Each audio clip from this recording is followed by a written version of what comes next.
off kamera dikarenakan ada beberapa hal yang lainnya. Oke, Assalamualaikum warahmatullahi wabarakatuh. Salam sejahtera untuk kita semua. Om Swastiastu, Namo Buddhaya, salam kebajikan. Izinkan saya untuk memperkenalkan terlebih dahulu. Perkenalkan, nama saya Wisnu Arsa Kanjung, bisa dipanggil Kak Wisnu atau Kak Arsa. Nah, di sini saya sebagai kantor mata pelajaran sejarah. Oke, sebelumnya di sini belajar sejarah udah belajar apa aja?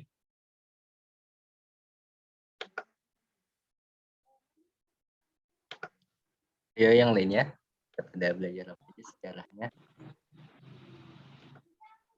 Hal yang masih sulit belajar sejarah itu apa aja sih? Misalnya, Pak, saya masih bingung tentang cara hafalinnya kayak gimana, atau sekeraki gini itu kayak gimana. Tuh. Saya kan sejarah tuh istilahnya itu banyak peristiwa, banyak hafalan gitu kan kayak gitu. Nah, kesulitannya apa aja sih pada saat kalian belajar sejarah?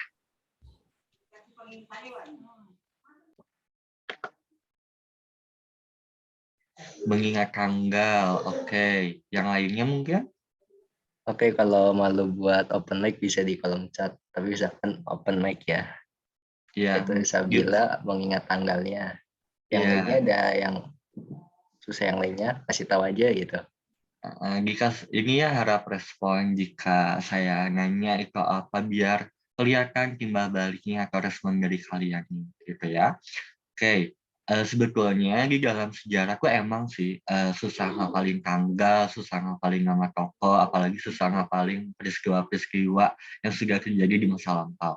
Tapi pada intinya, kalau di sejarah tuh, kalau kita ingat peristiwa itunya kayak gimana, kita ingat dasarnya itu apa, ya kita pasti bisa-bisa aja gitu loh.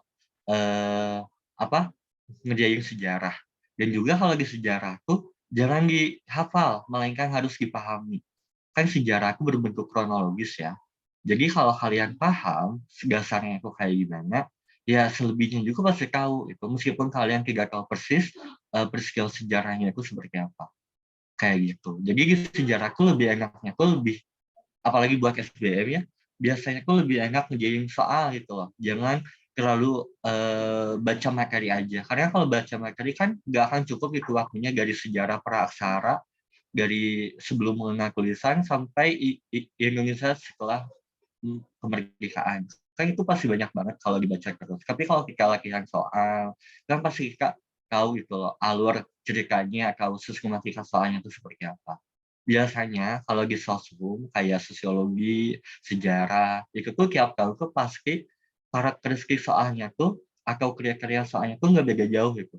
Pasti sama aja gitu loh kayak gitu. Oke, mungkin kita langsung saja ya.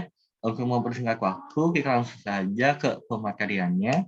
Nah, jadi pada pertemuan kali ini, kita akan membahas tentang perkembangan kolonialisme dan imperialisme di Indonesia. Oke, sebelumnya ada yang udah pernah belajar mengenai materi ini? Halo? Sudah, Kak. Sudah, oke. Coba, menurut kamu, bangsa Barat datang ke Indonesia tuh ada dari negara mana aja sih? Dari negara Belanda, Oke, Belanda. Terus? Inggris, Inggris. Terus? Spanyol, ya nggak? Spanyol. Dan yang terakhir? Portugis. Portugis. Oke, betul. Yang dikemukakan oleh Sabila ya.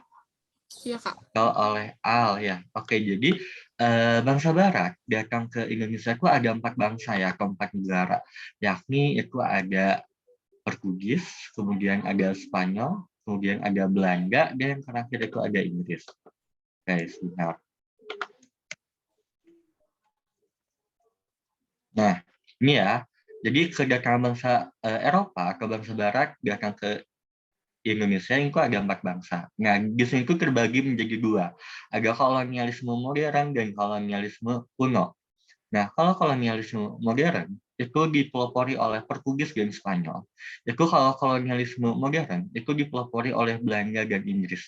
apa sih halnya yang membedakan antara kolonialisme modern dengan kolonialisme kuno? Nah, kalau kolonialisme kuno itu tuh apa penjelajahnya tuh berdasarkan God Glory Gospel. Ada yang tahu God Glory Gospel itu apa? Tahu nggak? Biasanya ini suka ada nih di soal SBM tentang God Glory Gospel. Ada yang tahu artinya apa?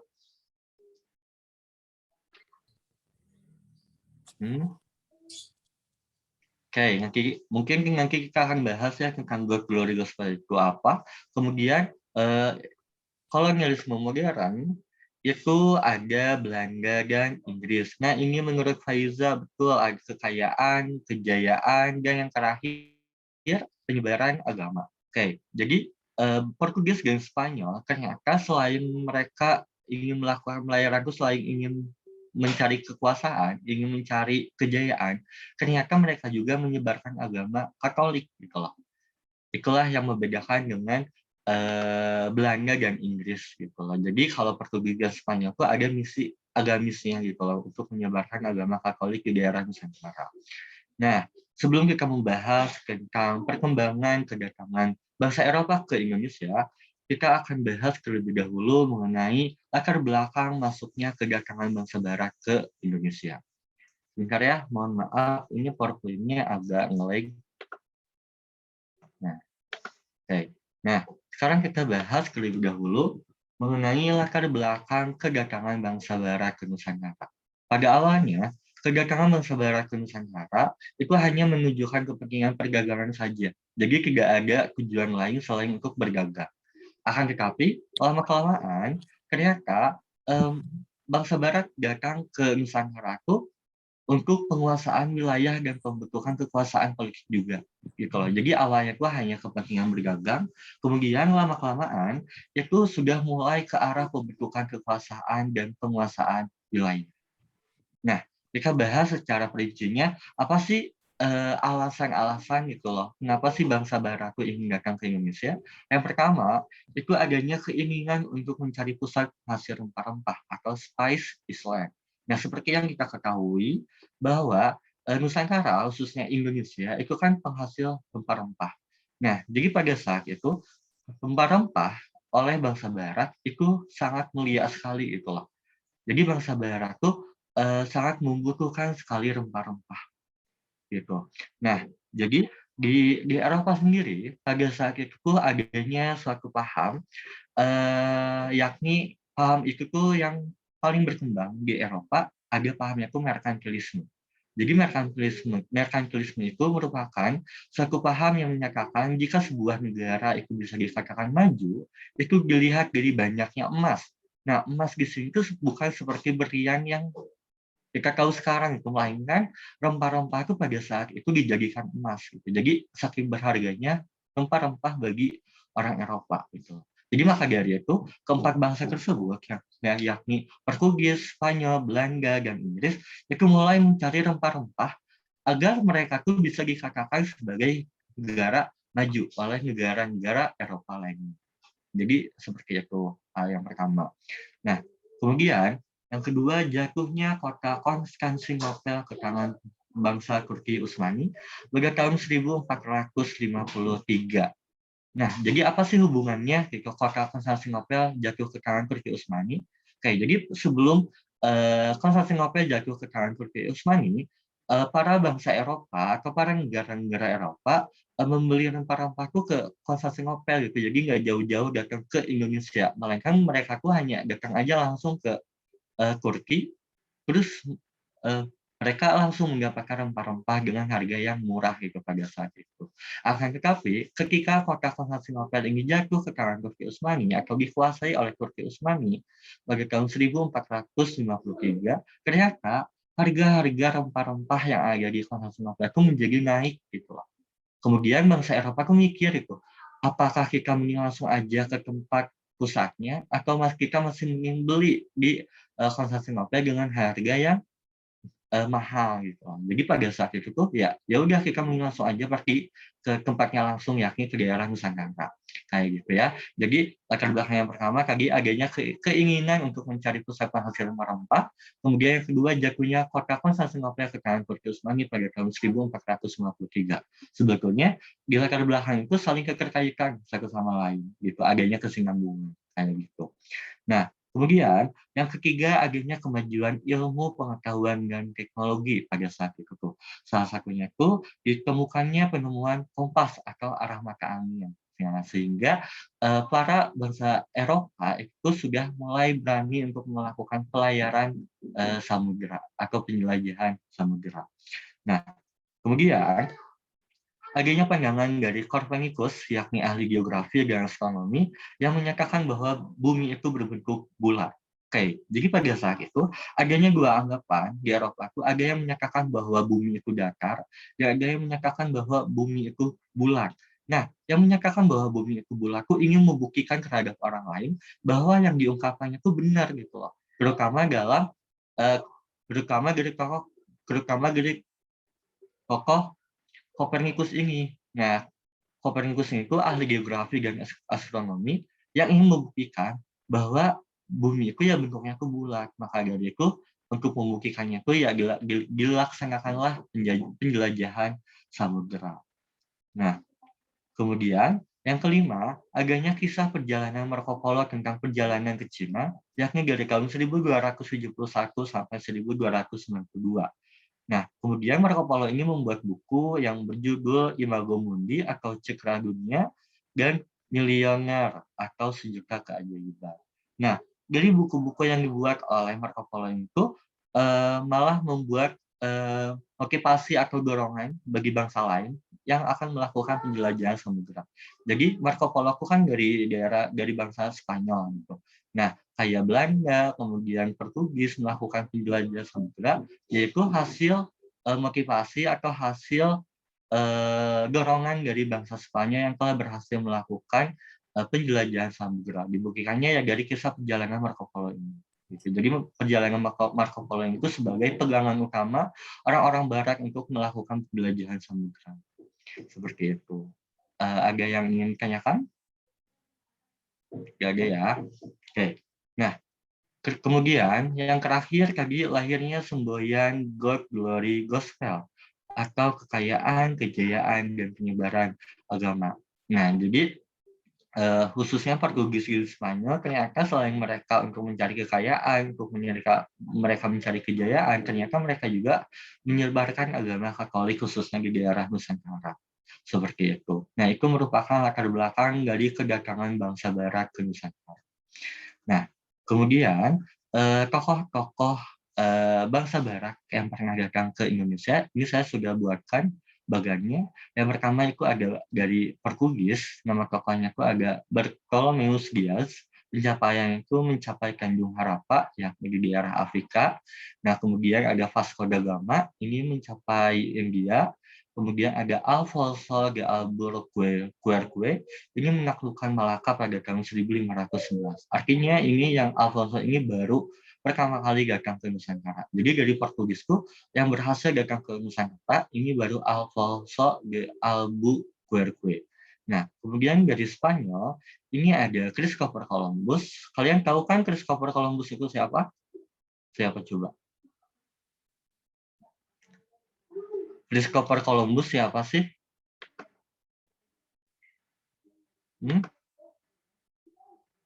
Ada yang bisa jawab? Christopher Columbus itu siapa? Oke, Christopher Columbus itu merupakan seorang tokoh dari Spanyol yang pertama kali menemukan benua Amerika.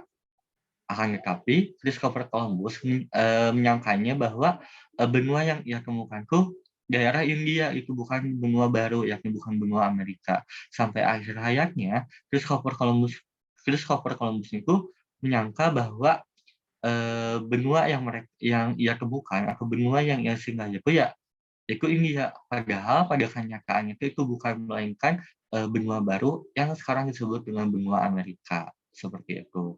Nah, kemudian ada Ferdinand de Magellan, ini pencapaiannya itu mencapai Filipina melalui Samudra Pasifik. Kemudian ada Sebastian, Nah, ini juga mencapai Maluku pada tahun 1921. Nah, itu dari Spanyol. Kemudian dari Belanda, itu ada Cornelis Government. Ini mencapai Banten, yakni pada tahun 1596 melalui Selat Sunda. Kemudian ada Jacob van Nix. Ini membuka hubungan dagang dengan kerajaan di Nusantara.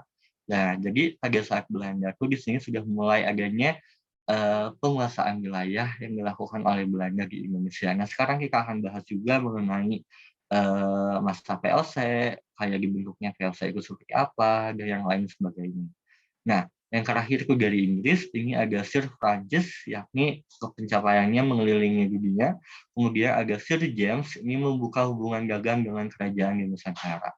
Nah, jadi dari keempat bangsa ini tuh, tapi yang paling lama di Indonesia itu hanya bangsa Belanda aja. Seperti itu. Maka dari itu, biasanya di soal SBM, itu kebanyakannya tuh soal tentang penjajahan Belanda di Indonesia. Seperti itu. Nah, kita bahas tentang dibentuknya VOC. Nah, VOC ini mulai didirikan di Indonesia pada tahun 1602, kemudian berakhir pada tahun 1799. Nah, VOC ini didirikan pada tahun 1602 dengan latar belakang pendiriannya adalah adanya persaingan dagang yang semakin ketat baik antar sesama pedagang Belanda maupun dengan pedagang Eropa lainnya. Nah, jadi pada saat itu tuh di Eropanya sendiri itu sedang gencar-gencarnya persaingan dagang gitu. Nah, di sini tuh VOC atau Belanda, nah jadi si Belanda tuh nggak mau kalah gitu, ingin bersaing dengan pedagang-pedagang dari bangsa lain. Nah, perlu kalian ingat bahwa Belanda datang ke Indonesia itu bukan di bawah naungan pemerintahan Belanda pada awalnya, tetapi hanya di bawah naungan Kongsi Dagang yang dikenal dengan nama VOC. Seperti itu. Jadi yang pertama kali menjajah negara Indonesia itu bukan pemerintah Belanda, melainkan organisasi Kongsi Dagang dari Belanda yang bernama VOC. Nah, Gubernur Jenderal VOC yang pertama ini adalah Victor Borch. Nah, ia memerintahkan dari tahun 1602 sampai 1614. Nah, kemudian ternyata organisasi VOC itu memiliki hak istimewa dari kerajaan Belanda. Nah, hak istimewa tersebut disebut dengan hak oktroy. Nah, hak oktroy ini ada berapa? 1, 2, 3, ada 6 ya. Ada hak oktroy yang diberikan oleh kerajaan Belanda terhadap VOC. Jadi di situ VOC itu berhak untuk mengurusi daerah Indonesia kayak gitu sih ya. Yang pertama itu ada hak monopoli perdagangan. Jadi hak monopoli perdagangan itu di situ tuh VOC itu berhak untuk memonopoli kerajaan-kerajaan yang ada di Indonesia. Oke, jadi pada saat itu ketika bangsa Barat datang ke Indonesia, di Indonesia sendiri sedang berkembang kerajaan-kerajaan Islam. Seperti ada kerajaan Mataram Islam, Buatalo, kemudian kerajaan Aceh, kerajaan Demak, dan yang lain sebagainya. Gitu ya. Jadi ketika VOC ingin datang ke Indonesia, ya pada saat itu di Indonesia itu sedang berkembangnya kerajaan-kerajaan Islam. Nah, kemudian strategi yang pertama yang dilakukan oleh VOC agar berhasil menguasai daerah Nusantara, yakni VOC itu melakukan hak monopoli perdagangan. Jadi sistem perdagangan di Nusantara itu semua diatur oleh VOC. Nah, kemudian hak oktroy yang kedua itu hak untuk mencegah dan mengedarkan uang sendiri. Nah, jadi pada saat itu VOC membuat mata uang sendiri, itu berbeda dengan yang di Belanda. Nah, kemudian yang ketiga hak untuk mengangkat pegawai dan tentara sendiri. Sehingga pada saat itu tuh VOC sudah mempunyai tentara gitu untuk melawan perlawanan yang dilakukan oleh bangsa Indonesia terhadap VOC. Nah, kemudian hak untuk menyatakan perang, kemudian kan maksud dari perang itu kan adanya perlawanan yang dilakukan oleh rakyat Indonesia terhadap VOC. Nah, di situ VOC itu nggak harus minta izin dulu ke kerajaan Belanda, karena di sini VOC udah diberi hak itu untuk langsung perang itu dengan pihak lain yang ingin meruntuhkan organisasi VOC. Nah, kemudian hak selanjutnya ada hak untuk mengadakan perjanjian, kemudian yang terakhir hak untuk mendirikan benteng. Nah, sebetulnya hak octroi itu lebih cenderungnya tuh ke VOC gitu loh. Jadi strategi yang dilakukan oleh VOC itu diperlancar gitu dengan hak-hak yang diberikan oleh kerajaan Belanda terhadap VOC. Seperti itu. Nah, kemudian selama perkembangan VOC dalam melakukan monopoli perdagangan di berbagai wilayah di Nusantara, nah VOC itu menerapkan kebijakannya. Nah, yang pertama itu kan tadi kebijakan monopoli perdagangan rempah-rempah. Nah, jadi pada saat itu VOC datang ke Nusantara itu untuk mengeruk kekayaan rempah-rempah serta untuk melakukan monopoli perdagangan. Nah, VOC paling gencar melakukan monopoli perdagangan di daerah Maluku. Kenapa sih di Maluku? Karena Maluku itu pusat adanya rempah-rempah gitu loh. Jadi rempah-rempah itu pusatnya itu di Maluku. Sehingga VOC itu ya berpusatkan untuk menguasai daerah itu ya daerah Maluku dulu sebelum daerah lainnya. Nah, jadi ya tujuan VOC datang ke Indonesia ya nggak jauh dari VOC itu ingin mengurus kekayaan rempah-rempah yang ada di Indonesia.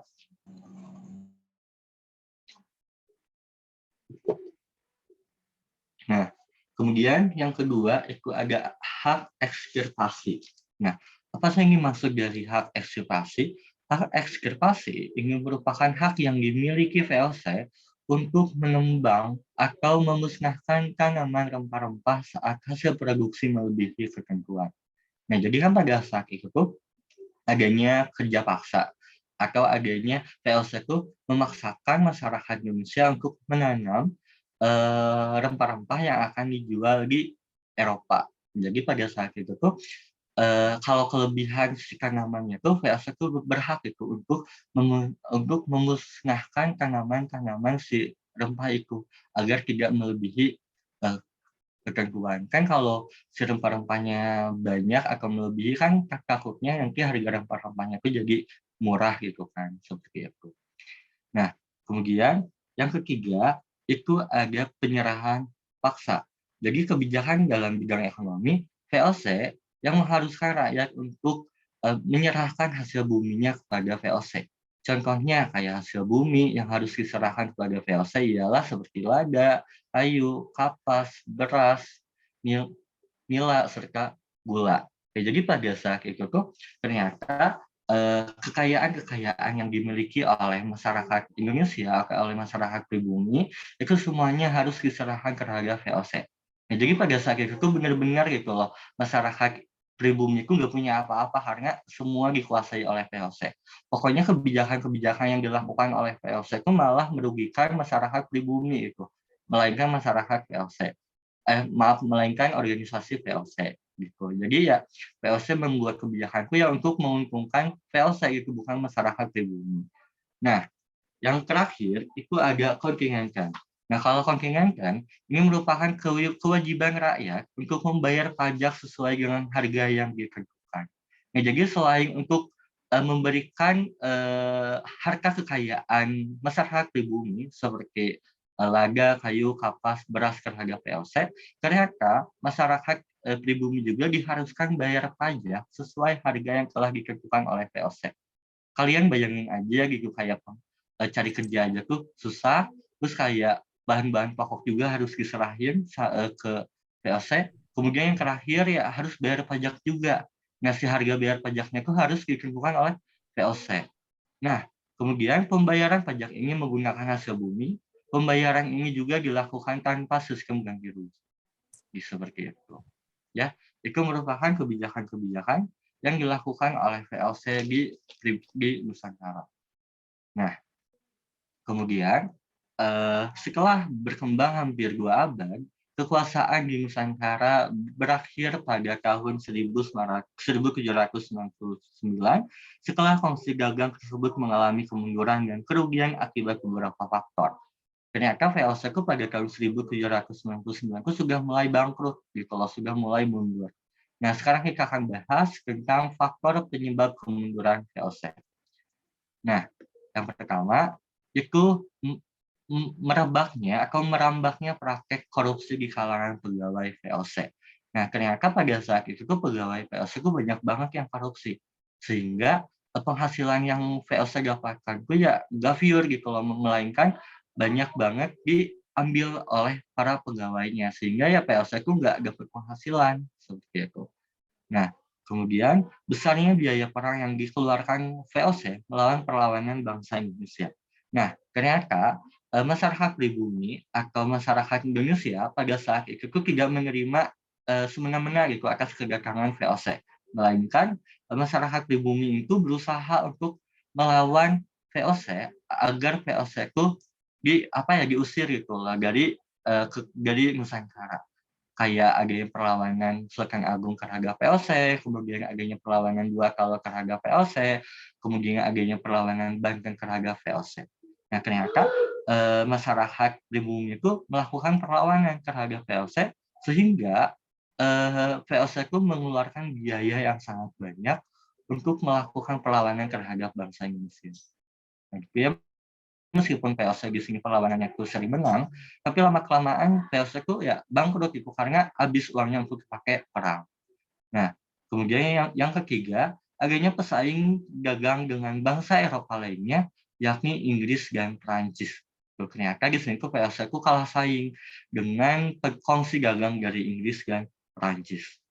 Nah, kemudian munculnya perdagangan gelap untuk menghindari monopoli perdagangan.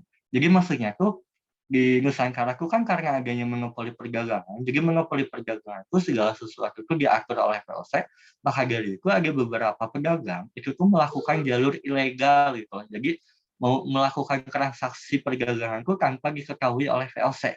Itu jadi lewat belakang gitu istilahnya. Tapi lama-kelamaan itu ketahuan. Nah, jadi meski perdagangan gelap tuh bisa juga menjadi faktor penyebab kemunduran VOC. Kenapa? Karena ya VOC jadi nggak punya pemasukan itu dari adanya transaksi perdagangan itu. Nah, kemudian yang terakhir itu berkembangnya paham liberalisme di Eropa. Nah, apa sih yang dimaksud dari liberalisme? Jadi liberalisme itu secara intinya tuh kayak paham kebebasan. Jadi setiap masyarakat, setiap manusia itu bebas untuk berpendapat, bebas untuk hidup, dan bebas untuk melakukan hal-hal yang lainnya. Jadi nggak ada batasan-batasannya.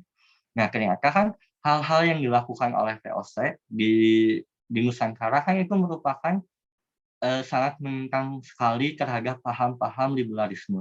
Maka dari itu, setelah pahamnya liberalisme di Eropa, VOC itu semakin mundur gitu loh.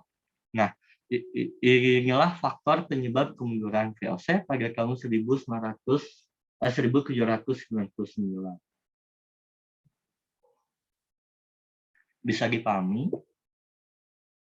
Ada yang ingin tanyakan? Jika ada yang ingin tanyakan, tanyakan aja ya. Misalnya apa, saya masih bingung tentang materi ini, ya langsung tanyakan aja. Oke. Nah, kemudian setelah resmi dibubarkan, seluruh kekayaan VOC itu diambil alih oleh pemerintah Belanda. Nah, jadi pemerintah Belanda baru menguasai daerah Nusantara itu setelah VOC bangkrut, setelah VOC mundur gitu loh. Nah, jadi pada tahun 1799 VOC mundur. Nah, kemudian pemerintah Belanda lah di sini yang baru mengambil alih kekuasaan VOC di Indonesia. Nah, kemudian kerajaan Belanda ini mengangkat Herman Willem Gengles sebagai gubernur jenderalnya, sebagai gubernur jenderal. Nah, jadi pada tahun 1799 itu Belanda tuh di sini mengambil alih kekuasaan VOC di Nusantara. Kemudian Belanda mengangkat Herman Willem Gengles atau yang kita kenal sebagai Gengles sebagai gubernur jenderalnya. Nah, kemudian kita bahas tentang kebijakan-kebijakan pemerintah kolonial yang dipimpin oleh Herman William Gengles yang dipakai pada tahun 1808 sampai 1811. Nah, sebetulnya tugas utama Herman Willem Gengles ini di Indonesia adalah untuk mempertahankan Pulau Jawa dari serangan Inggris. Nah, jadi pada saat itu tuh daerah Inggrisku atau bangsa Inggrisku ingin menaklukkan daerah Nusantara. Tapi pada saat itu bangsa Belanda tuh masih bisa mempertahankan daerah Nusantara, khususnya Pulau Jawa terhadap Inggris. Maka dari itu, pemerintah Belanda itu mengirimkan Herman Willem Gengles untuk mengamankan Pulau Jawa dari serangan Inggris. Nah, kenapa sih Inggris? Karena Inggris itu merupakan musuh utama Prancis di Eropa pada Perang Koalisi. Nah, seperti yang perlu kita ketahui bahwa Belanda dan Prancis itu menjadi negara kesatuan ya. Jadi pada saat itu tuh negara Belanda tuh menjadi kerajaan vasalnya kerajaan Prancis seperti itu. Nah, kemudian kebijakan-kebijakan Gengles di antara lain yang pertama itu membangun jalan raya pos dari Anyer sampai Pengarukan. Kalian mungkin tahu ya jalan raya pos itu dari mana sampai mananya. Mungkin kalian juga sudah pernah merasakan mungkin kayak di Sumedang kan itu ada apa sih namanya? Jalan tahu nggak Pangeran Kornel kayak gitu. Kemudian jalan Sukabumi, Padalarang, nah, itu termasuk juga jalan hasil atau jalan yang dibuat oleh Gengles. Nah, kemudian di sini tuh Willem Gengles ingin mengarahkan tenaga kerja paksa atau kerja rodi. Nah, ternyata di Gengles juga sudah mulai melaksanakan kerja paksa yang dilakukan oleh Gengles terhadap masyarakat pribumi. Nah, kemudian Gengles juga mendirikan benteng-benteng pertahanan serta rumah sakit, kemudian ada pabrik, kemudian ada tangsi-tangsi. Tujuannya untuk apa? Ya untuk bisa melawan jika ada serangan dari Inggris itu kan kalau ada rumah sakit kan kalau ada orang yang terluka kan gampang gitu tinggal dibawa ke rumah sakit. Kemudian juga didirikannya benteng-benteng itu kan kalau ada serangan dari Inggris kan seenggaknya itu ada pelindung gitu lah, ada pertahanannya yakni benteng-benteng seperti itu. Nah, kemudian adanya aturan Trianger-Skelsel. Nah, aturan Trianger-Skelsel ini merupakan aturan di mana masyarakat ini kewajiban untuk menanam tanaman kopi khusus di daerah Priangan. Priangan tuh kayak daerah Bandung, pokoknya daerah Jawa Barat ya, kayak daerah Bandung, Sumedang gitu loh. Nah, itu tuh diwajibkan untuk menanam kopi yang telah ditentukan oleh Gengles seperti itu. Nah, kemudian maaf, kemudian menambah pasukan perang. Nah, jadi pada saat itu tuh kebijakan yang kelima itu tuh Gengles malah menambah pasukan perang. Tujuannya untuk apa? Ya untuk jika ada nanti serangan dari Inggris saya bisa mengalahkan pasukan dari Inggris gitu ya kayak gitu. Nah, kemudian adanya pajak dalam bentuk barang atau hasil bumi. Oke, kenapa? Bisa dilanjut? Oke, kemudian selama memerintahkan di Nusantara atau di Indonesia, Gengles dikenal sangat kejam. Hal itu membuat pihak Prancis tidak senang terhadap Gengles, maka dari itu Gengles dipanggil pulang dan diberi tugas baru dalam penyerbuan ke Rusia. Nah, kemudian Gengles digantikan pada tahun 1811 oleh James William Jameson.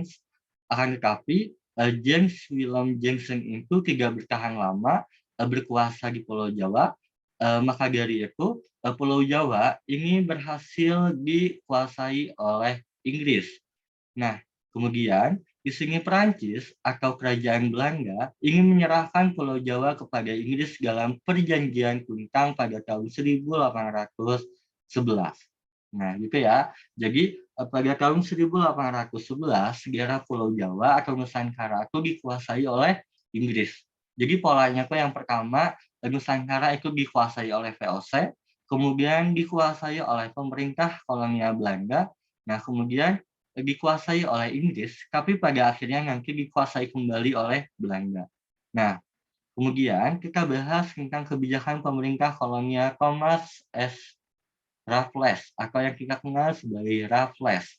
Nah, sejak Inggris berhasil menguasai Indonesia, kemudian Thomas Cafor Raffles sebagai gubernur jenderal di Pulau Jawa pada saat itu. Nah, selama pemerintahannya, ia melakukan perubahan-perubahan yang mendasar, terutama dalam kebijakan-kebijakan yang diterapkannya. Nah, yang pertama, diterapkannya sistem sewa tanah. Alasannya, seluruh tanah di Indonesia adalah milik pemerintah. Jadi tanah di Indonesia itu nggak ada istilahnya itu tanah pribadi dan tanah pemerintah gitu. Melainkan menurut Raffles, tanah di Indonesia itu ya tanah milik pemerintah seperti itu. Nah, yang kedua, eh, di maaf, yang kedua diterapkannya sistem ekonomi uang. Artinya, setiap pajak harus dibayar dengan uang, maka dikeluarkan mata uang logam dan kertas. Nah, jadi pada saat Demos itu tuh pajaknya tuh menggunakan hasil bumi, jadi kayak pakai beras, kemudian pakai kopi dan yang lain sebagainya. Tapi kalau penguasaan Raffles, pajaknya tuh harus dibayar dengan uang. Maka dari itu, pada saat Raffles ini dikeluarkanlah mata uang logam dan kertas seperti itu. Nah, yang ketiga, kemudian diterapkannya sistem pemerintahan liberal secara langsung. Nah, jadi liberal itu ingat ya, jadi liberal itu merupakan suatu paham atau ideologi yang mengutamakan kebebasan. Nah, kemudian selanjutnya para bupati dijadikan pegawai negeri.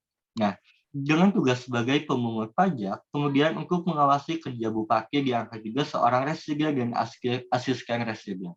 Nah, kayak gitu ya. Jadi bupati itu kerjanya itu ya sebagai pemungut pajak, kemudian sebagai apa? Untuk mengawasi kerja para ya. Jadi intinya itu bupati itu untuk nagih-nagih pajak lah ya, intinya itu seperti itu. Maaf ya kalau sekiranya kurang jelas. Oke. Kemudian yang selanjutnya adanya penerapan sistem kerja paksa dan penghapusan adanya penerapan sistem kerja bebas dan penghapusan kerja paksa. Nah, jadi kan kerja paksa yang dilakukan oleh Demos itu dihapuskan pada saat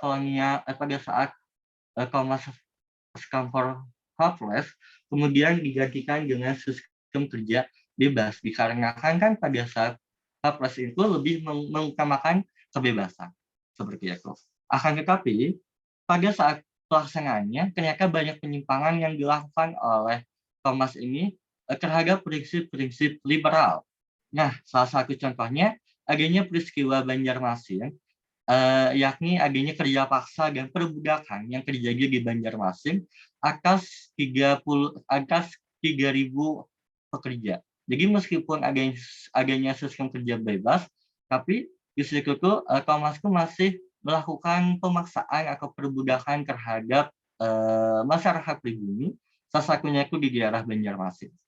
Nah, kemudian perkembangan selanjutnya yakni pada tahun 1815 ternyata disepakati adanya konferensi London, yakni di sini Belanda menguasai kembali daerah Nusantara atau daerah Indonesia. Nah, pada akhirnya Thomas ini akhirnya dipindahkan ke Singapura dan sebagai pemerintah peralihan diangkatlah Letnan Gubernur John Fredal. Tapi pada akhirnya daerah Pulau Jawa itu dikuasai kembali oleh Belanda pada tanggal 19 Agustus tahun 1816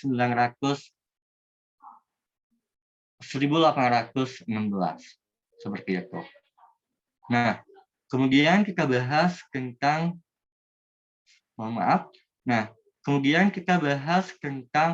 sistem tanam paksa.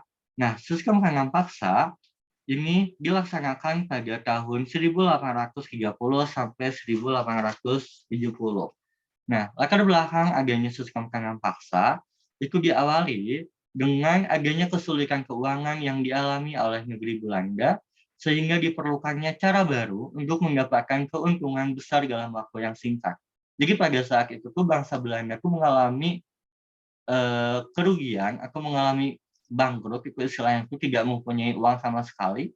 Maka dari itu pemerintah Belanda itu berupaya untuk mengatasi kesulitan itu tuh seperti apa sih gitu loh. Nah, jadi dengan salah satunya itu ya upaya itu dengan cara adanya tanam paksa atau culture scale cell. Nah, gagasan culture scale cell ini gagasan sistem kandang paksa ini lahir dari Gubernur Jenderal yang bernama Johannes van den Bos. Nah, kemudian berikut aturan-aturan pokok sistem tanam paksa. Nah, yang pertama, masyarakat pribumi harus menanam 1/5 dari tanah yang dimiliki dengan tanaman kopi, tebu, teh, dan tembakau. Pokoknya di sini tuh si masyarakat itu diwajibkan untuk menanam tanaman yang sudah ditentukan oleh pemerintah kolonial Belanda. Seperti si masyarakat tuh harus menanam kopi, harus menanam tebu, teh, dan tembakau. Kalau si masyarakat tidak menanam tanaman yang ditentukan oleh Belanda itu, yang itu bakal dikasih hukuman atau kebijakan-kebijakan lainnya yang bisa merugikan masyarakat pribumi seperti itu. Nah, yang kedua, hasil tanaman harus dijual kepada pemerintah Belanda dengan harga yang sudah ditentukan. Tentunya harganya itu sangat murah sekali gitu loh. Malah bisa menguntungkan kolonial Belanda dibandingkan masyarakat pribumi. Nah, kemudian kebijakan yang selanjutnya, tanah itu bebas dari pajak tanah gitu loh. Jadi si masyarakat itu tidak usah lagi membayar pajak tanah. Nah, kemudian kaum petani tidak boleh disuruh bekerja lebih keras melebihi penanaman paginya.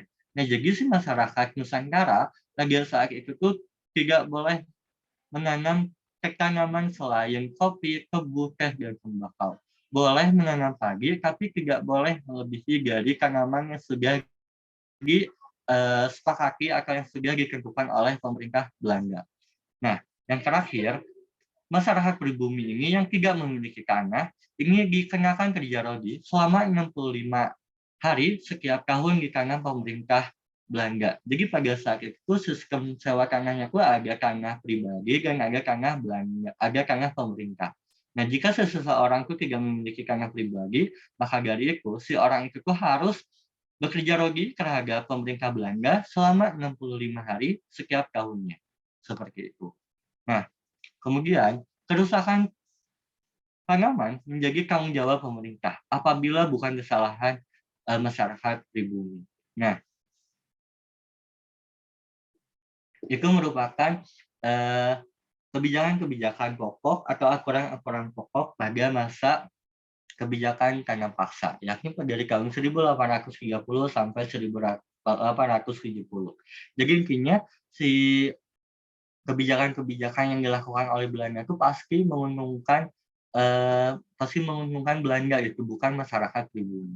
Masyarakat pribumi itu malah sengsara itu dengan adanya kebijakan-kebijakan yang dilakukan oleh Belanda di Indonesia. Nah, kemudian pelaksanaan tanam paksa ternyata tidak sesuai dengan aturan-aturan yang sudah dibuat. Kan tadi ya, aturan-aturan yang sudah dibuatnya itu seperti ini, akan tetapi dalam pelaksanaannya itu aturan-aturannya itu pelaksanaannya itu tidak sesuai gitu dengan aturan-aturan yang sudah dibuat.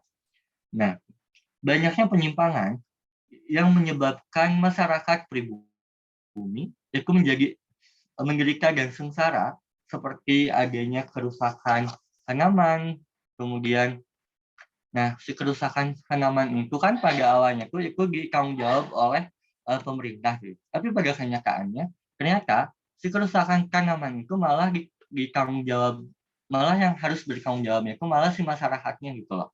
Baik itu kesalahan pribadi maupun dari kesalahan pemerintah. Tapi yang harus tanggung jawabnya itu ya masyarakat pribumi, itu bukan dari pemerintahnya. Nah, itu merupakan salah satu contoh bentuk penyimpangan yang dilakukan oleh VOC di Nusantara pada saat pelaksanaan tanam paksa.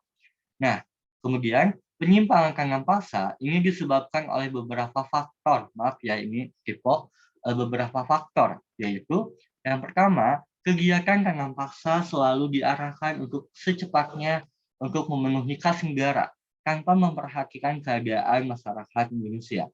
Nah, jadi dengan adanya tanam paksa itu malah memikirkan pemerintah Belanda gitu, bukan masyarakat Indonesia. Jadi pada saat itu pemerintah Belanda tuh nggak kayak ya udah bodo amat itu mau masyarakat pribuminya sakit kayak meninggal kayak yang penting ya kas negara Belanda itu terpenuhi seperti itu. Nah, kemudian adanya kultur prosanten. Nah, kultur prosanten atau hadiah bagi kepala-kepala daerah ini merupakan kebijakan tersebut telah mendorong para kepala daerah untuk semakin memacu produktivitas yang mengorbankan rakyatnya sendiri.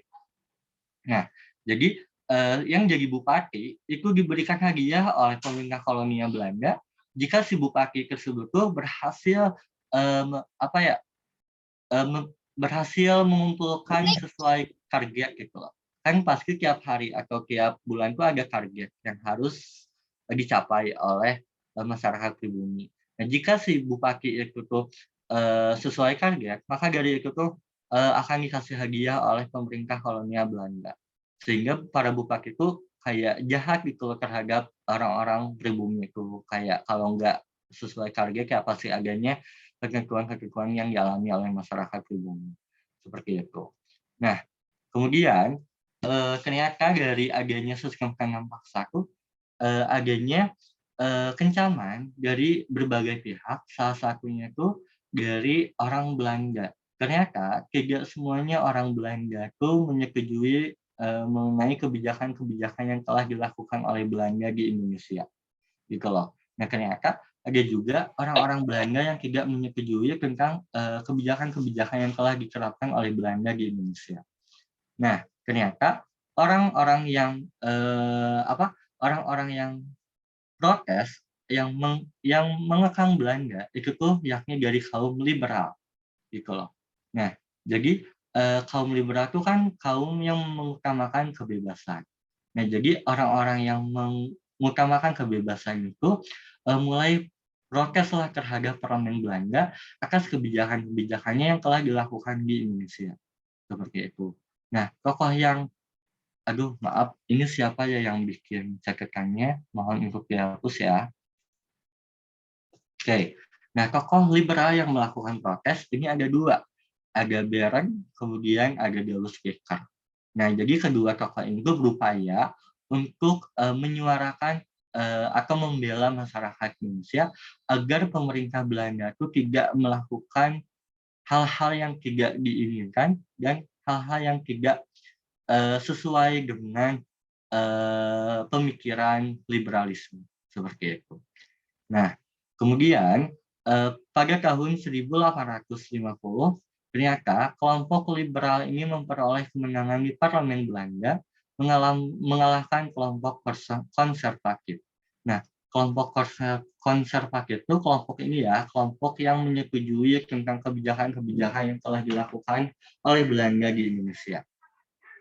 Nah, Beren dan Deus Kicker ini mendesak parlemen untuk menghapuskan sistem tanam paksa. Mengapa sih dihapus? Karena dengan adanya sistem tanam paksa, ini bisa sekali merugikan masyarakat Indonesia, kemudian itu melenceng dari adanya paham kebebasan itu. Jadi kan kalau adanya tanam paksa itu si masyarakat Indonesia itu malah dikekang oleh pemerintah Belanda seperti itu.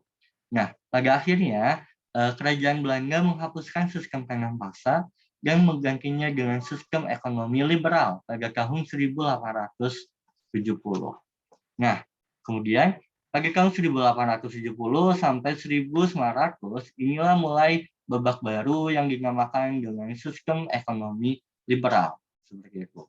Nah, ciri-ciri dari ekonomi liberal di Indonesia yang pertama, diberlakukannya politik pintu terbuka bagi para investor asing.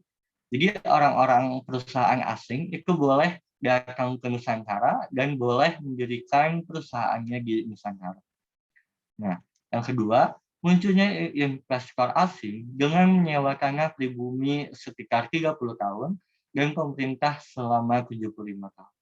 Jadi di sini itu adanya ketentuan bahwa investor asing jika ingin melakukan atau ingin mendirikan suatu perusahaan itu harus nyewa tanahnya ke tanah pribumi selama 30 tahun ataupun ke tanah pemerintah selama 75 tahun. Nah, yang ketiga, pengembangan usaha perkebunan khususnya di luar Pulau Jawa. Nah, jadi selama ini ternyata perkembangan perkebunan itu hanya di Pulau Jawa saja, melainkan di luar Pulau Jawa itu tidak dikembangkan. Nah, akan tetapi pada saat sistem ekonomi liberal pada tahun 1870 ternyata sistem usaha perkebunan itu disebarkan di daerah lain seperti kayak di daerah Sumatera, di daerah lainnya. Nah, kemudian yang terakhir ada sistem kerja paksa diubah menjadi sistem kerja bebas seperti itu. Jadi pokoknya masyarakat Indonesia pada saat itu tuh diberikan kebebasan untuk melaksanakan kegiatan-kegiatan seperti itu. Nah, akan tetapi dalam pelaksanaannya terjadinya penyimpangan. Ya pokoknya kebijakan-kebijakan yang diterapkan oleh pemerintah Belanda itu sering mengalami penyimpangan pada saat pelaksanaannya. Sehingga ketika si kebijakan itu dilaksanakan, ternyata tidak seindah yang dibayangkan itu. Jadi si kebijakan-kebijakan itu tuh pada saat pelaksanaannya tuh malah banyak terjadi penyimpangan. Sehingga keuntungan dari hasil investasi asing itu malah dirasakan oleh pengusaha asing, bukan oleh masyarakat Indonesia. Nah, penderitaan masyarakat Indonesia semakin menderita, terutama bagi kaum buruh tani. Jadi, buruh tani di Nusantara tuh kayak nggak dapat hasil gitu loh, kayak nggak dapat untung, melainkan rugi yang didapatinnya tuh. Nah, yang dapat untungnya tuh malah pengusaha asing.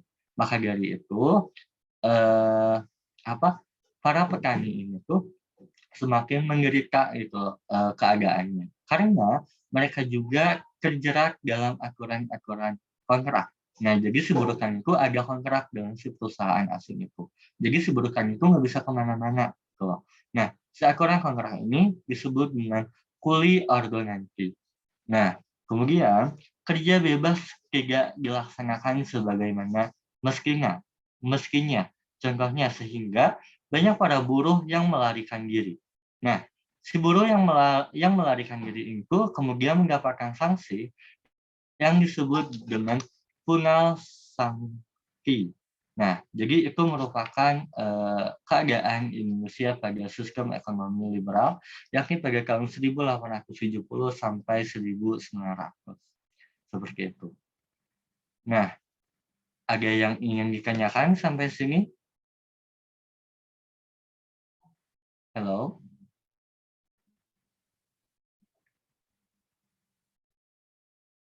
Ada yang ingin ditanyakan? Kalau nggak ada, lanjut lagi aja, Kak. Oke, tapi ini semuanya pada ngedengerin nggak sih? Atau Yang dengerin, cuma nyimak doang? tapi nyimak doang. Oke. Mungkin kalau sekiranya ada yang ingin ditanyakan, tanyakan aja ya. Sebetulnya ngajar tuh lebih enak dua arah gitu loh, dari kaliannya juga nanya atau diskusi gitu. Jadi enak ngejelasin. Tapi kalau kayak gini tuh, kayak saya tuh kayak ngomong sendiri. Ya kalau ada yang mau ditanyakan, tanyain aja ya. Oke, Mumpung kalau lagi live teaching gitu, bisa langsung iya. tanyakan, langsung dibalas. Nah, Kalau iya. misalnya di grup, kan harus nunggu dulu gitu, belum Nah, betul, semuanya Kak. tentu masuk grup gitu kan. Nah, iya betul. Jadi mumpung kita ada di live chat itu kan bisa langsung ditanyakan. Kalau di grup kan susah dan bingung juga ngejelasinnya kayak gimana. Tapi kalau mumpung di sini gitu kan ada waktunya tuh enak gitu mau ngejelasin juga.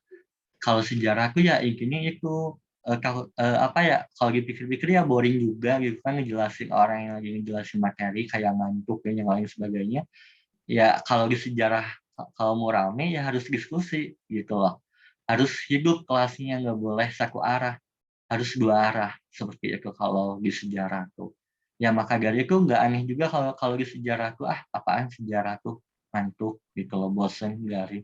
Ya karena itu ketika guru ataupun yang lainnya ngejelasin materi itu kayak diam gitu loh, nggak ada yang nanya kayak gitu. Jadi Ya kayak semoga dibacain dongeng. iya kayak dibacain dongeng gitu Karena kayak sejarah itu emang sebagai misalkan cerita kan, kisah gitu. iya.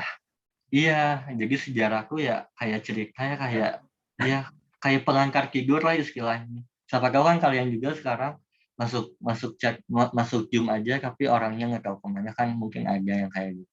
Tapi diharapkan nggak ada sih ya. Nah maka dari Walaupun itu kalau di sejarah tuh harus ini apa harus dua arah. Kayak kita bahas materi yang terakhir ya. Nah kemudian nanti di akhir ini ada soal yang harus kalian kerjakan. kayak nanti kita diskusi mengenai soal ini ya, biar kelasnya hidup gitu ya, jadi harus ada soal. Oke. Nah, yang terakhir itu ada kebijakan politik etis. Nah, kebijakan politik etis ini dikeluarkan oleh pemerintah kolonial Belanda sejak tanggal 17 September tahun 1901. Nah, tujuan diadakannya politik etis untuk apa sih? Jadi pada saat itu, ternyata kebijakan ekonomi liberal itu belum berhasil dilaksanakan di Indonesia. Malah dengan adanya kebijakan ekonomi liberal itu malah menguntungkan pengusaha asing dibandingkan masyarakat Indonesia. Maka dari itu, orang-orang yang berhaluan paham liberal ingin berupaya untuk menyelesaikan permasalahan yang terjadi di Nusantara. Nah, upaya selanjutnya itu ya dengan adanya kebijakan politik etis gitu loh. Jadi politik etis itu kayak kebijakan kebijakan balas budi gitu. Jadi intinya tuh Belanda tuh meminta maaf atas perlakuan-perlakuan yang dilakukan oleh Belanda terhadap Indonesia. Seperti itu. Nah, kemudian politik etis ini mengawali sejarah dimulainya era pergerakan nasional di Indonesia pada zaman penjajahan Belanda. Nah, jadi dengan adanya politik etis itu mendapatkan pencerahan bagi masyarakat Indonesia bahwa masyarakat di Indonesia sudah bisa bangkit untuk melawan kolonial Belanda. Gitu loh. Jadi dengan adanya kebijakan politik etis itu malah menguntungkan masyarakat Indonesia dibandingkan Belanda. Kenapa sih bisa menguntungkan masyarakat Indonesia? Karena dengan adanya kebijakan politik etis ini, masyarakat Indonesia diperbolehkan untuk sekolah ke Belanda. Nah, jadi nantinya tuh orang-orang yang bersekolah ke Belanda itu tuh menjadikan apa ya? Jadi orang-orang yang sangat penting gitu loh. Orang-orang yang sangat berperan dalam melakukan perjuangan melawan Belanda itu. Kan setelah adanya kebijakan politik etis, negara Indonesia itu kan Nusantara tuh mulai babak baru kan adanya pergerakan nasional. Pergerakan nasional itu jadi perlawanan yang dilakukan oleh Indonesia terhadap Belanda itu bukan dengan cara peperangan lagi, bukan dengan cara senjata lagi, melainkan dengan cara ideologi, pemikiran, organisasi seperti itu. Nah, kan kalau sebelum pergerakan nasional, perlawanannya itu ya masih dengan perlawanan senjata, perlawanan fisik, dan juga masih dengan perlawanan kedaerahan. Itu jadi kayak perlawanan Sultan Agung terhadap PLC, perlawanan Bung Karno terhadap PLC gitu. Jadi belum adanya kesadaran bahwa adanya ingin bersatu itu. Jadi pada saat melawan PLC itu ya perlawanannya itu masih bersifat kedaerahan. Itu masih belum memikirkan perlawanannya itu bersifat nasional itu belum ada. Nah, perlawanan bersifat nasional itu mulai ada pada saat pergerakan nasional dimulainya dari politik aktivis. Nah, kemudian Van Gaal pertama kali mengungkapkan perihal politik etis melalui majalah Die Gets pada tahun 1899. Ternyata kebijakan politik etis ini diterima oleh pemerintah kolonial Belanda sejak tahun 1901, yakni dari tanggal 17 September. Nah, kemudian ada 3 program utama dalam kebijakan politik etis. Yang pertama itu ada irigasi.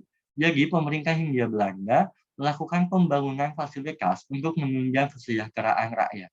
Jadi intinya kebijakan-kebijakan yang diterapkan pada saat politik etis itu lebih menguntungkan masyarakat Indonesia sebetulnya.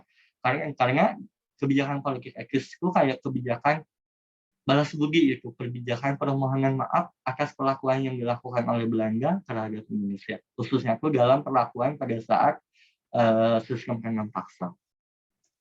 Nah, kemudian yang pertama itu kan dalam hal irigasi. Jadi di sini masyarakat Nusantara atau pribumi ini diberikan fasilitas untuk menunjang kesejahteraan masyarakatnya. Salah satunya itu dalam hal sarana dan prasarana, seperti kayak pembuatan waduk, pembuatan sanitasi, jalur transportasi, dan yang lain sebagainya. Nah, yang kedua dalam hal edukasi.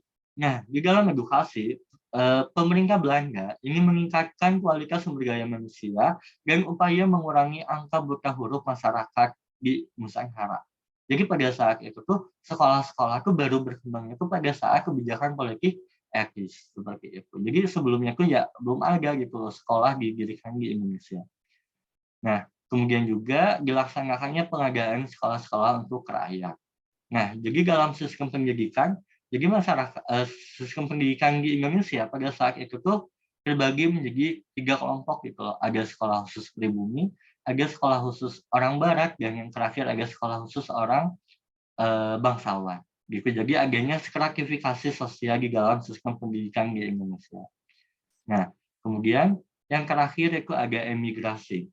Emigrasi itu merupakan program emigrasi diterapkan dalam rangka meratakan kepadatan penduduk di Hindia Belanda atau di Pulau Jawa. Nah, pada tahun 1900 aja, Jawa dan Madura telah dihuni oleh 14 juta jiwa. Nah, jadi kebijakan pokok dalam kebijakan politik Agis ini ada 3, ada irigasi, edukasi, dan emigrasi. Nah, mungkin segitu saja penjelasan mengenai perkembangan kolonialisme dan imperialisme di Indonesia. Sebetulnya di dalam soal SBM itu tidak terlalu detail sih, dan tidak menuntut juga bahwa kalian harus memahami semua peristiwa sejarah, asalkan kalian tahu intinya itu apa, kemudian sistematika soalnya itu seperti apa, ya insya Allah pengerjaannya juga pasti gampang.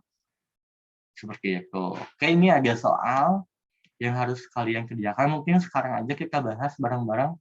Gimana? Siap nggak? Siap, Pak, siap. Oke, coba ya. Soal yang nomor pertama. Perhatikan keterangan-keterangan berikut. Ini ada 10 soal ya. Nah, dari keterangan di atas, yang merupakan faktor-faktor bangsa Eropa melakukan penjelajahan samudera, ditunjukkan oleh nomor berapa coba? Faktor-faktor bangsa Eropa untuk melakukan penjelajahan samudera. Kalau sekiranya nggak berani jawab, di live cek aja deh jawabnya. Tapi kalau bagus, jawab aja sih langsung. Kayak ada yang mau jawab, apa jawabannya?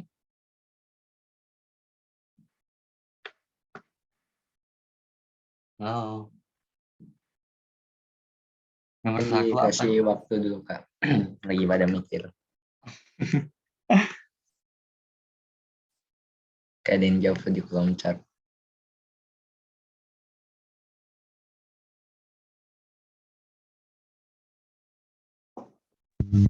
Oke, betul ya. Jawabannya A, yakni 1, 2, dan 3.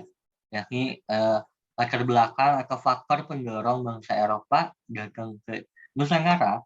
Itu yang pertama adanya kisah perjalanan Marco Polo, kemudian penemuan Copernicus tentang teori itu bulat, dan yang terakhir adanya teknologi pelayaran dan alat navigasi. Kayak betul ya jawabannya A. Nah, yang kedua sekarang. Pada tahun 1830, akibat besarnya biaya perang Belgia dan perang Diponegoro, berakibat hutang Belanda semakin besar. Sehingga untuk menutupi hutang, Belanda menerapkan kebijakan apa? Yang C, Kak. Oke, betul. Jawabannya C. Culture scale cell. Apa coba culture scale cell?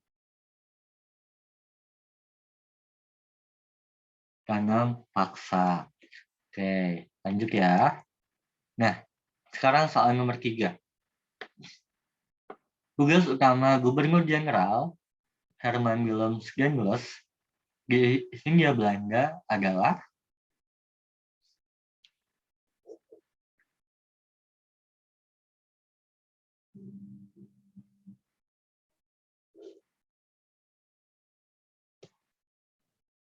Ya, ada yang bisa bangga. Boleh di kolom chat atau langsung open mic aja.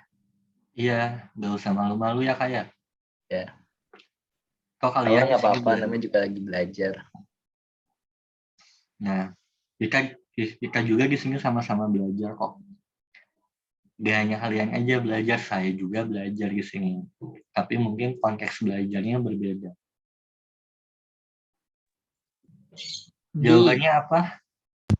B. B, betul.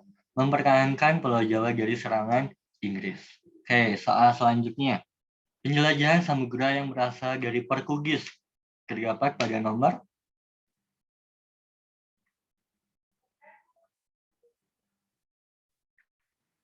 Nomor berapa?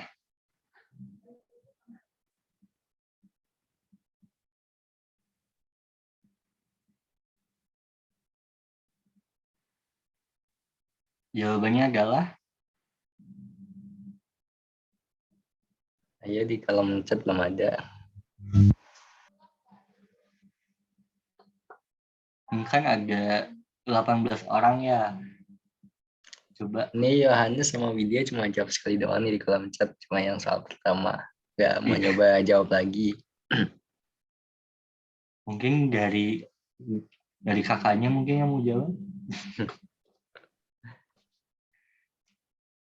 Sabila nggak nyoba jawab lagi. Oke, saya jawab yang Oke, ketiga. Yohanes Oh iya ya. benar. Oke, mungkin ini yang keempat jawab lagi. Apa jawabannya? Oke. Gak usah malu-malu, nggak apa-apa. Salah juga, namanya juga belajar. Kalau udah pintar mah ngapain belajar? Ayo, apa jawabannya yang nomor 4? 2, 3, 4. Iya betul, Yohanes 2, 3, 4. Yakni ada Alfonso de Albuquerque, kemudian ada Bartholomeus Dias, dan yang terakhir Vasco da Gama.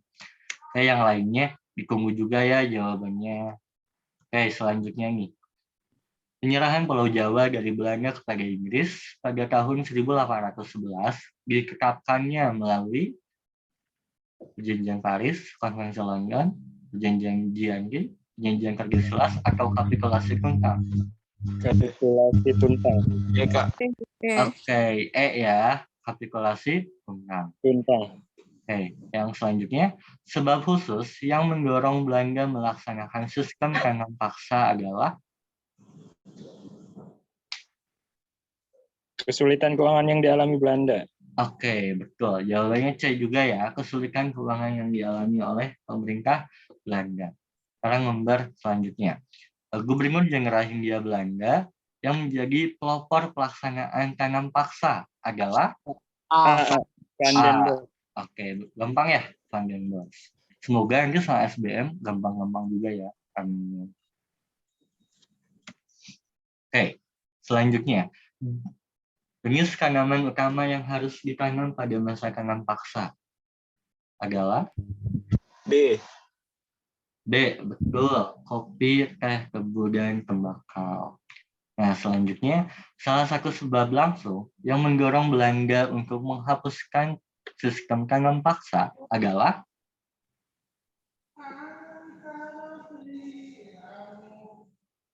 apa jawabannya? Salah satu sebab langsung. B. C. Jawabannya adalah Ada yang jawab A di kolom chat. Yohanes jawab A ya. Oh, jawabannya B. apa coba? Jawabannya adalah C, kemenangan kaum liberal di parlemen Belanda. Jadi pada saat itu ternyata kaum liberal yang ada di Belanda tuh menekan atau mendesak Belanda untuk segera menghentikan sistem tanam paksa yang terjadi di Nusantara. Kenapa sih harus dihentikan? Karena sistem tanam paksa itu tidak sesuai dengan paham liberalisme yang berkembang di Belanda seperti itu. Jadi ya orang-orang yang berideologi liberalisme itu mendesak Belanda gitu agar segera menghentikan sistem tanam paksa yang telah dilakukan di Nusantara. Pada akhirnya itu berhasil, kemudian digantikannya dengan sistem ekonomi liberal. Itu merupakan salah satu bentuk bahwa kaum liberal itu berhasil mendesak parlemen Belanda untuk menghapus sistem tanam paksa. Oke, sekarang nomor terakhir kayaknya. Ya deh. Apa jawabannya? Hal yang menjadi A. 1, 2, dan 3. Oke, betul. Edukasi, irigasi, dan emigrasi. Oke. Mungkin udah aja segitu soalnya ada 10 soal mengenai perkembangan kolonialisme dan imperialisme di Indonesia. Ada yang ingin ditanyakan atau ingin minta saran mengenai sejarah ataupun apa lainnya? Mangga, silahkan.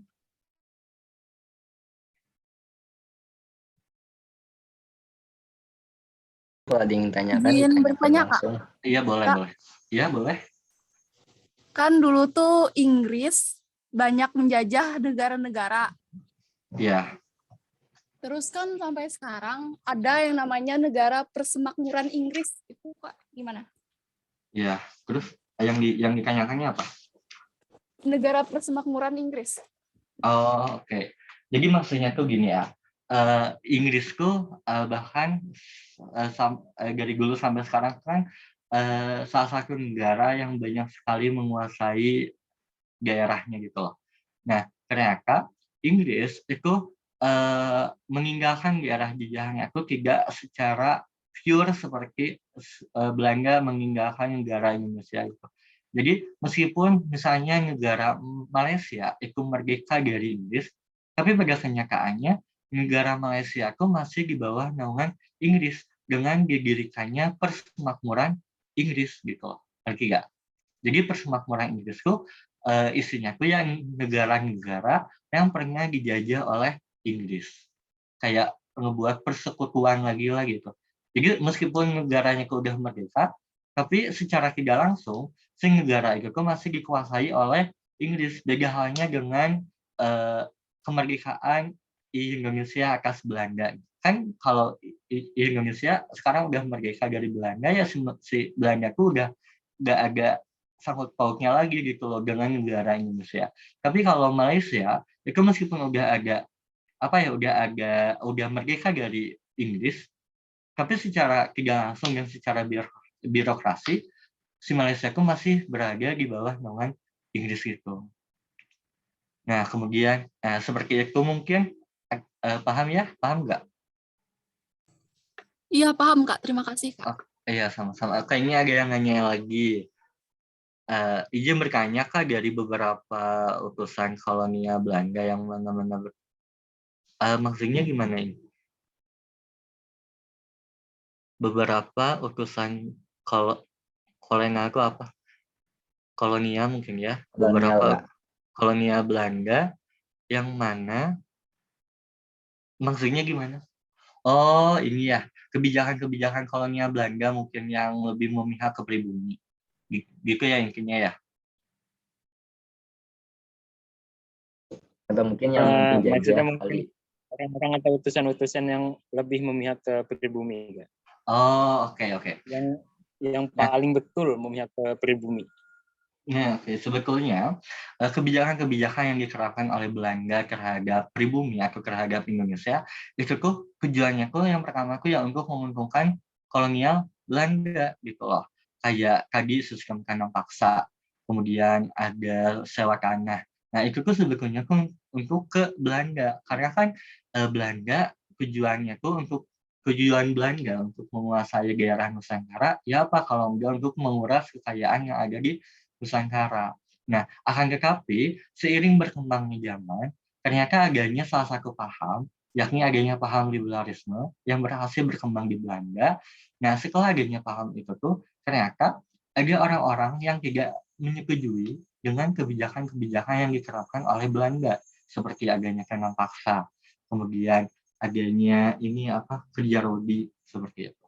Nah, jadi dengan adanya paham liberalisme di Belanda tuh mengakibatkan masyarakat Belanda tuh ternyata tidak semuanya setuju dengan kebijakan-kebijakan yang diterapkan oleh Belanda di Indonesia.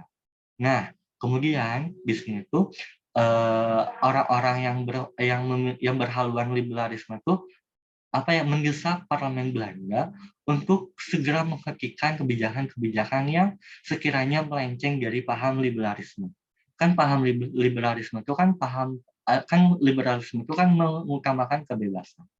Nah, jadi pengennya orang-orang yang liberalisme itu kayak Belanda mau mendirikan kebijakan di Indonesia, ya udah gitu loh, adanya kebebasan gitu, nggak boleh dikekang harus ini, harus ini, harus ini. Gitu. Nah, sehingga hal yang dilakukan oleh Belanda atau respon yang dilakukan oleh pemerintah Belanda terhadap desakan yang dilakukan oleh orang-orang yang berpaham liberalisme itu dilaksanakannya adanya kebijakan politik etis gitu loh. Nah, jadi kebijakan politik etis didirikan di Indonesia tuh sebetulnya tuh Belanda tuh tidak memikir panjang gitu. Jadi pada saat itu si Belanda tuh mikirnya tuh ya udahlah ngasih kebijakan politik eksis aja ini sebagai politik balas budi atas permintaan maaf Belanda terhadap Indonesia. Udah aja cuman segitu aja pemikirannya. Ternyata dengan adanya kebijakan politik eksis itu membawa pengaruh yang sangat besar sekali bagi bangsa Indonesia. Kayak bangsa Indonesia merdeka sekarang ya karena adanya politik eksis gitu loh. Nah, jadi utusan yang benar-benar memihak ke pribumi, yakni ya kebijakan politik etis. Nah, dari kebijakan politik etis itu munculnya kaum terpelajar. Kenapa sih munculnya kaum terpelajar? Karena diadakannya kebijakan politik etis itu kan masyarakat Indonesia itu boleh sekolah. Artinya di dalam sekolah ini tuh masyarakat Indonesia itu jadi pintar lah istilahnya tuh. Ada yang sekolah ke luar negeri. Nah, dari yang sekolah ke luar negeri ini, aku jadi melihat dunia lain, gitu, melihat bangsa lain. Oh ternyata bangsa-bangsa lain juga bisa nih melawan orang Eropa, sehingga dari sekolah nantinya tuh mengakibatkan adanya perlawanan-perlawanan yang dilakukan oleh bangsa Indonesia terhadap bangsa Belanda dengan cara berbeda, bukan dengan cara perlawanan fisik lagi, melainkan dengan cara organisasi-organisasi seperti adanya organisasi Budi Utomo, kemudian Sarekat Islam, English Party, seperti itu, Perhimpunan Pelajar Indonesia, seperti itu. Gitu mungkin, Al, bisa dipahami? Yang lainnya mungkin ada yang mau bertanya lagi? Sebelum ditutup, mungkin ada yang ingin ditanyakan. Iya, Pas sekarang kan bisa langsung ditanyakan. Misalnya kalau walaupun ada recordnya, walaupun nanti recordnya dapat ke YouTube, tapi kalau tanya di komen YouTube kan, nanti ada jeda berapa hari buat dijawab gitu kan. nah, mumpung sekarang ini kan ada waktunya ya, Kak.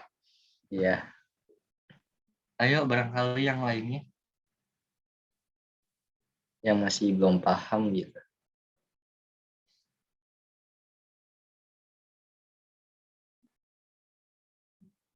Ayo, apa udah aja? Mungkin udah paham kali ya, Kak. Oke. Atau enggak masih mencerna mungkin, Kak. Mungkin Mungkin lain waktu kali ya di nah, pertemuan iya. selanjutnya gitu. Iya, sekarang kan baru pertemuan pertama ya, Kak. Jadi Iya. belum kenal, masih canggung mungkin, Kak. Iya. Kalau misalnya mau tahu info live teaching selanjutnya, jangan lupa untuk follow IG Hori Digital sama subscribe channel YouTube-nya. Terus nanti kita ada Kak, grup bentar, Kak. diskusi Ada juga. yang nanya, Kak. Oh ya, di kolom chat ya, dari Afifah. Oke. Izin bertanya, Kak, kalau yang kerajaan-kerajaan itu cara menghafalnya gimana ya, Kak? Oke. Nah, sebetulnya kalau kerajaan-kerajaan itu kayak gak terlalu susah hafalnya. Kalian buat dulu timeline atau garis waktu. Nah, apalagi kalau di kerajaan-kerajaan itu, kalian hafalin aja kayak misalnya kerajaan Sriwijaya. Misalnya. Kerajaan Sriwijaya itu berdirinya kapan, kemudian siapa tokohnya, kemudian masa kejayaannya kapan, yang akhir keruntuhannya kenapa. Udah aja cuma itu doang. Kalian nggak perlu mengetahui kayak sosial ekonominya kayak gimana, kebudayaannya kayak gimana, proses keruntuhannya kayak gimana. Gitu. Jadi ya udah ngehafalnya tuh kayak didirikannya kapan, oleh siapa, kemudian masa kejayaannya sama siapa, dan apa buktinya, kemudian masa keruntuhannya karena apa, dan ada peristiwa apa. Nah, udah aja kayak gitu. Jadi kalau di sejarah aku harus berdasarkan garis waktu, biar gampang gitu ngafalinnya. Kalau kita ngafalinnya tiba-tiba ke masa kejayaan tanpa awal mula berdirinya, kan pusing. Gitu. Jadi harus tahu dulu dari awalnya, dari masa pembentukannya kapan, masa kejayaannya kapan, sampai akhirnya itu kenapa. Gitu. Seperti itu sih. Jadi kalau di sejarah aku kayak bukannya hafal sih sebenarnya ya, kayak lebih dipahami, tapi secara kronologis gitu, sesuai garis waktu sejarah. Kalau di sejarah tuh belajarnya aku nggak bisa loncat-loncat gitu loh. Misalnya sekarang kita tuh kan langsung ke apa masa reformasi gitu kan. Nah misalnya kita tuh gak bisa langsung ke masa reformasi, kita harus tahu dulu penjelasannya dari masa sebelumnya, yakni dari masa Orde Baru tuh kayak gimana, kemudian masa demokrasi liberal itu kayak gimana, demokrasi tepatnya itu seperti apa, dan yang lain sebagainya. Nah, tapi biasanya tuh kalau di dalam soal SBM yang saya ketahui, itu praksara sama kerajaan-kerajaan tuh paling cuma 1 atau 2 soal yang keluar, yang lebih dominan tuh sejarahnya tuh lebih ke sejarah pergerakan nasional, kayak kondisi demokrasi terpimpin, demokrasi liberal, Orde Baru, kemudian kayak kolonialisme dan imperialisme itu juga ada. Mungkin kayak gitu, Kak.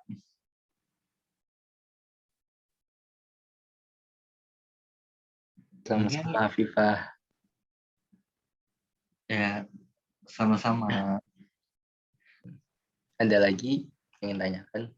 Kalau yang nanya soal grupnya, bisa aja DM IG Hore Digital atau lihat aja di Instastory-nya. Biasanya ada link grupnya di-share di Instastory Hore Digital. Nanti di grupnya itu akan ada info-info live teaching, info kegiatan event-event tryout, dan lain-lain. Di Hore Digital bukan cuma UTBK doang, kita ada SKD sama ada TOEFL juga. SKD untuk kedinasan dan CPNS, TOEFL dan UTBK juga ya. Jadi kalau yang mau tahu info kegiatan dari Hore Digital, follow aja IG Hore Digital sama masuk aja ke grup-grupnya. Ya. Ada lagi yang ditanyakan? Ya, mungkin ada yang ingin ditanyakan lagi. Kalau untuk materi nanti di-share-nya hanya ke siswa bimbel paket premium sama yang siswa tryout yang daftar tryout di Hore Digital. Kalau yang untuk umum itu nanti nunggu ada updatean video baru di channel YouTube-nya. Nanti di setiap deskripsi video channel YouTube itu ada link di drive yang isinya kumpulan-kumpulan materi. Nanti di materinya itu akan diupload ke situ. Tapi nggak setiap saat ada updatean materi baru, nunggu 2 minggu sekali atau seminggu sekali akan ada updatean baru gitu. Seperti itu. Ada lagi yang tanyakan sebelum ditutup? Ya, jangan lupa nanti sore kita ada live teaching lagi dengan tema TOEFL. Nanti untuk link Zoom-nya di-share di grup sama di Instastory. Kita juga ada grup Telegram juga. Jadi ada grup WA, ada grup Telegram. Nanti sore jangan lupa kita ada live teaching TOEFL sama Hore Digital juga lagi mengadakan tryout SKD bersama tim Rumah Sukses ASN. Bagi yang mau tahu info lebih lanjutnya bisa DM IG Hore Digital aja. Oke, kalau tidak ada lagi yang tanyakan, kakak akhiri ya, kakak tutup. Terima kasih buat Kak Wisnu yang telah mengajar. Terima kasih buat yang telah join atau siswa yang telah join di live teaching kali ini. Semoga ilmunya bermanfaat dan dapat dipahami dengan baik oleh semuanya. Ya, sama-sama Faiza. Makasih ya. Mohon maaf juga apabila saya yang jelasin materinya tadi kurang jelas ataupun sebagainya. Mohon maaf juga ya. Oke, kalau nanti bisa diulang lagi untuk recordnya ada di channel YouTube-nya. Tunggu updatean di channel YouTube-nya. Oke. Jangan lupa subscribe biar nggak ketinggalan info. Dari kakak, mohon maaf apabila ada kekurangan, apabila ada salah-salah kata, mohon dimaafkan. Kakak akhiri, wabillahi taufiq wal hidayah. Wassalamualaikum warahmatullahi wabarakatuh. Oke, buat yang mau live room-nya silahkan. Jangan lupa nanti sore ada live teaching bahasa Inggris ya. Selamat siang menjelang sore semuanya.